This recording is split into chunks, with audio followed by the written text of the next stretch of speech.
आज की वीडियोस में हम डिस्कशन करने वाले हैं क्लास 10 का मेटल एंड नॉन मेटल वाला चैप्टर से स्टूडेंट्स।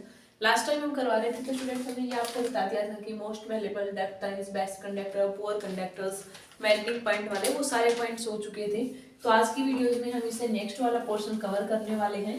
तो देखते रहिए स्टूडेंट्स, कोई प्रॉब्लम आती है तो आप कमेंट कर सकते हो, हम उसका आपको आंसर दे देंगे। ठीक है, तो स्टूडेंट्स आज की वीडियोस में एक तो हम आपको बताने वाले हैं रिएक्टिविटी सीरीज के बारे में। ठीक है, तो एक तो हम क्या बताएंगे आपको, रिएक्टिविटी सीरीज। ओके, तो रिएक्टिविटी सीरीज के बारे में बताएंगे। उसमें क्या होता है स्टूडेंट्स, जैसे हमने देखा रिएक्शंस की बात करें, लाइक सोडियम पोटेशियम, तो देखो स्टूडेंट्स कितनी ज्यादा रिएक्टिव थी, बाहर भी आपने रख दिया तभी वो कैच कर लेती है फायर को, वाटर में भी नहीं रखते। कई मेटल्स की रिएक्टिविटी वो नहीं होती, तो रिएक्टिविटी डिपेंड करती है। तो एक सीरीज के अकॉर्डिंग जो मोस्ट इंपॉर्टेंट है, जो आपको काम आने वाले हैं, तो रिएक्टिविटी सीरीज दे रखी है, उसकी हेल्प से आपको करना है रिएक्टिविटी ऑर्डर्स का।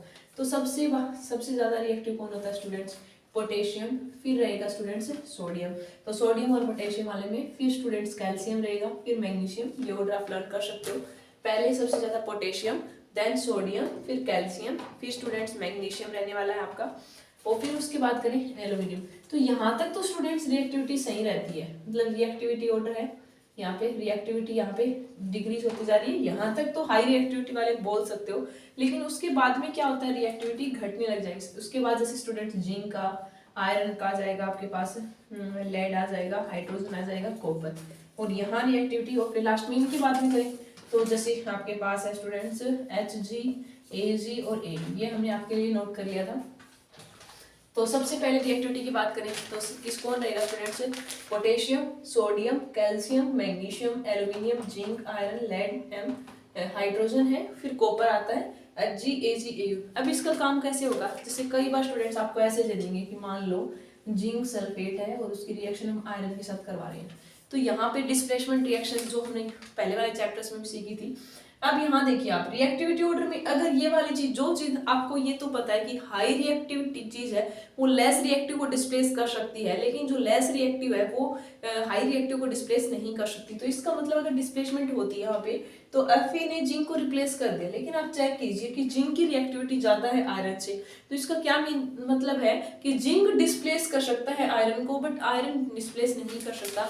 तो ये डिस्प्लेसमेंट रिएक्शन नहीं होती, लेकिन इसका रिवर्स होता स्टूडेंट्स, ऐसे होता आपका कि FeSO4 प्लस जिंक, तब ये रिएक्शन हो जाती है स्टूडेंट्स ZnSO4 प्लस Fe, क्योंकि अब की बार आयरन आपका कम रिएक्टिव है, जिंक ज्यादा है। तो आपको पता है हाई रिएक्टिव चीज लेस रिएक्टिव को डिस्प्लेस कर सकती है। तो यहाँ रिएक्शन क्या होगी, Zn सल्फेट प्लस में आयरन, तो ये हो जाती। तो रिएक्टिविटी ऑर्डर के अकॉर्डिंग हम बताते हैं कि कौन ज्यादा रिएक्टिव है, लेस रिएक्टिव। तो यहाँ से आपसे क्वेश्चन बोर्ड में आ सकते हैं, तो अच्छे से एक बार आप इसका स्क्रीनशॉट भी ले सकते हो स्टूडेंट्स। हम साइड से हट जाते हैं, तो आप यहाँ से स्क्रीनशॉट भी ले सकते हो।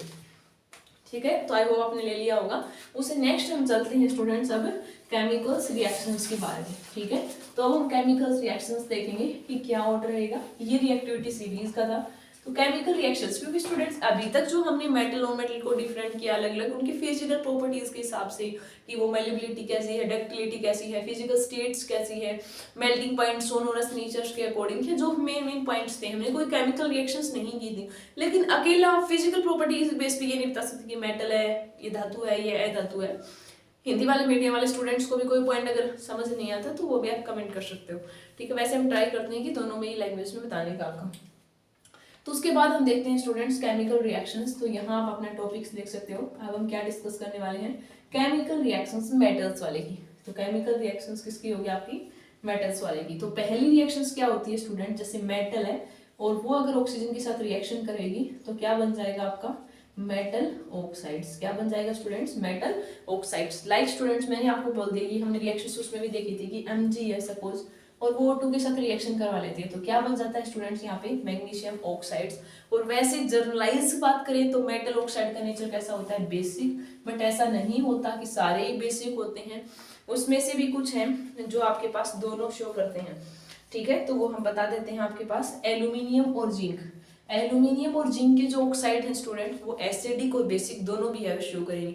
तो इस यूनिट में क्लास 10 के लेवल पे यहाँ पे जो एक्सेप्शन वाले पॉइंट्स हैं उनको ही आपको ऊपर ज्यादा फोकस करना है, क्योंकि वहां से आपके 1 मार्क्स के क्वेश्चन एमसीक्यू वाले बनेंगे। क्योंकि जर्नलाइज चीजें तो आप क्लास 8th 9th में सीख कर आए हो मेटल नॉन मेटल की, अब जो मेन चीजें उसको फॉलो नहीं करी वो आपको डिटेल से इसमें पढ़ना है आपको, ठीक है।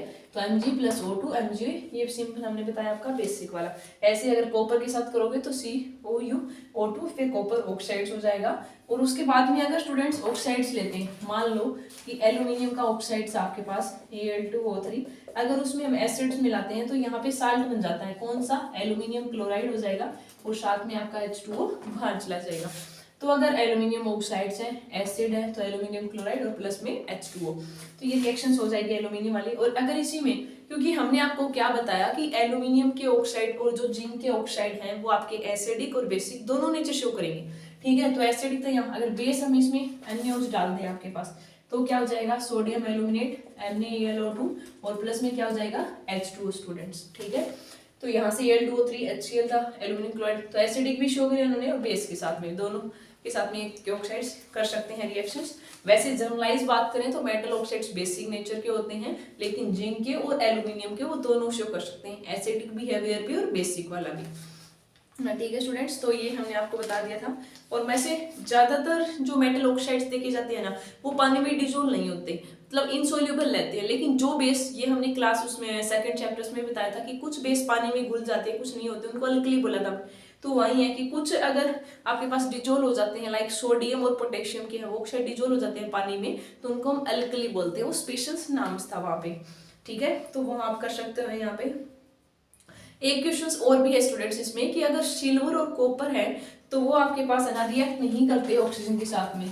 क्या बताया हमने कि सिल्वर और आपके पास गोल्ड, जो आपके पास Ag एंड Au वाला है, ये ऑक्सीजन के साथ में रिएक्शंस नहीं करते हैं स्टूडेंट हाई टेम्परेचर्स पे। और फिर नोट बर्न, और अकेला अगर आयरन को भी आप ऑक्सीजन के साथ रिएक्शन करवाओगे तो नहीं होता, आयरन की फैलेंक्स के आप लोगे ये तो आपके पास वो थोड़ी बहुत रिएक्शंस कर सकते हैं। तो ये इंपॉर्टेंट पॉइंट्स तो हमने लिखवा दिए आपको। फिर एक रिएक्शंस ये तो हमने बता दी थी आपको कि अगर मान लो कि मेटल है, ठीक है, तो अगर मेटल की हम H2O के साथ रिएक्शन करवाएं, कौन सी रिएक्शंस, मेटल्स की H2O के साथ में रिएक्शंस, तो क्या बन जाता है आपका मेटल हाइड्रोक्साइड। क्या बन जाता है स्टूडेंट्स, मेटल हाइड्रोक्साइड बन जाता है और साथ में आपका फिर H2 बाहर हो जाता है। तो ये क्या थी, जब मेटल का पानी के साथ रिएक्शन करवाई तो क्या बन गया, मेटल हाइड्रोक्साइड, और साथ में आपके पास मेटल हाइड्रोक्साइड हो जाएगा। तो मेटल में H2 के साथ करवाओगे तो मेटल हाइड्रोक्साइड और H2 हो जाएगा। और अगर इस मेटल ऑक्साइड की, जैसे ये जो आपका बना है, उसको फिर से हाइड्रोक्साइड में रिएक्शन कराओगे तो फिर आपका वो हो सकता है। तो ये ध्यान रखना है स्टूडेंट्स, अगर मेटल की H2 के साथ करवाई तो यहाँ हाइड्रोक्साइड नहीं ऑक्साइड बनता है, सॉरी हाइड्रोक्साइड बनता है। लेकिन अगर इस मेटल ऑक्साइड में फिर से पानी डाल दिया तो फिर यहाँ पे मेटल हाइड्रोक्साइड बन जाता है, ठीक है। तो फिर क्या बन जाएगा, मेटल हाइड्रोक्साइड। तो ये आप कर सकते हो सिंपल सा एग्जाम्पल्स। और इनमें से कुछ इंपॉर्टेंट बातें हैं आपके लिए कि एल्यूमिनियम है, आयरन है और जो जिंक होता है वो रिएक्ट नहीं करते विद हॉट के साथ में, मतलब कोल्ड वाटर के साथ में रिएक्शन नहीं करेंगे। लेकिन इनमें से जो रिएक्शन करवाते हैं स्टीम के साथ में, बस ये तो रिएक्शन हो गए। और ये तो हमने पहले लेक्चर में सीख लिया था कि अगर मेटल है उसमें आप एसिड डालते हो तो क्या बन जाता है, साल्ट और साथ में हाइड्रोजन गैस।